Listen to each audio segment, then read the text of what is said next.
मैं आज से कोई नहीं, मेरे दो बयान हैं, कहिए तो मैं आपको दिखा दूं। 3 महीने पहले और 10 अक्टूबर को फिर दोबारा मैंने इस बात को कहा था कि ये चुनाव हाईजैक हो चुका है, अब इस चुनाव का कोई मतलब नहीं है। और बिहार में जीत का प्रमाण पत्र एनडीए को पहले ही अज्ञानेश कुमार जी ने मोदी जी को दे दिया है।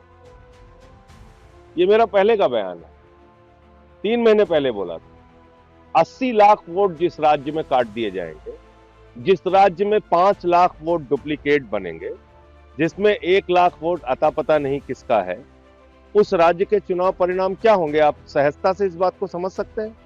तो आज पूरी एनडीए को और मोदी जी को जाके अज्ञानेश कुमार को बधाई देनी चाहिए, उनको मिठाई खिलाना चाहिए, उनका माल्यार्पण करना चाहिए कि अज्ञानेश कुमार जी, आपकी कृपा से हम लोग बिहार जीत गए। यही हुआ है। दिल्ली के अंदर 40,000 वोट केजरीवाल साहब की विधानसभा में चुनाव शुरू होने से पहले कट गए थे।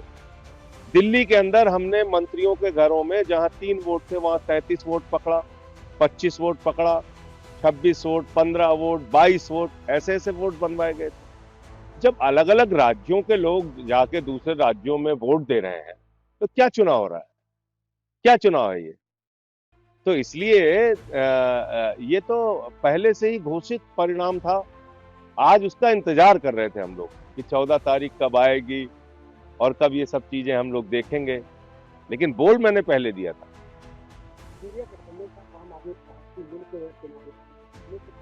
नहीं, देखिए, अब हम उस गठबंधन का हिस्सा नहीं है तो उस पे अब ये सारी बातें करने का कोई अर्थ नहीं है। हम 83 सीटों पे वहां चुनाव लड़े, उसके प्रचार के लिए भी गया और मैंने कहा भी था कि हम प्रचार के लिए जा रहे हैं। लेकिन अज्ञानेश कुमार ने जीत का प्रमाण पत्र मोदी जी को पहले ही दे दिया। ये मेरा आज का बयान नहीं। हाँ।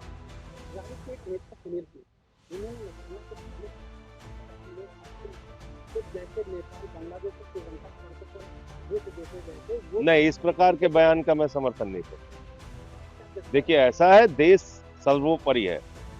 हम जो लड़ेंगे वो लोकतांत्रिक तरीके से लड़ेंगे। हम यहाँ कोई देश को तोड़ने की गतिविधि पैदा करें देश के अंदर, तो वो चीज ठीक नहीं है। हाँ, ये है कि कहीं अगर चुनाव में गड़बड़ी हो रही है उस पर हम आवाज उठाएं, लड़ाई लड़े, वो तो ठीक बात है। लेकिन हम यहाँ इसको बांग्लादेश बना देंगे और नेपाल बना देंगे, इसलिए थोड़ी हम पैदा हुए हैं।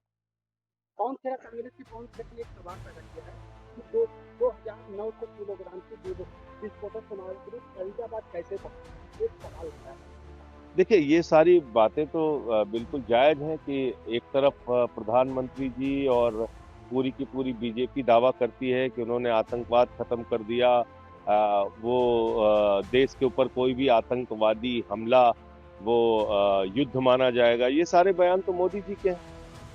तो अब तो उन्होंने जाके लाल किला, जो देश का गौरव है, वहां पे ब्लास्ट कर दिया। जैसे मोहम्मद का नाम आ रहा है, जो पाकिस्तान का आतंकवादी संगठन है। तो अब उसको क्या करेंगे? प्रधानमंत्री ने तो अब तक कुछ बोला नहीं।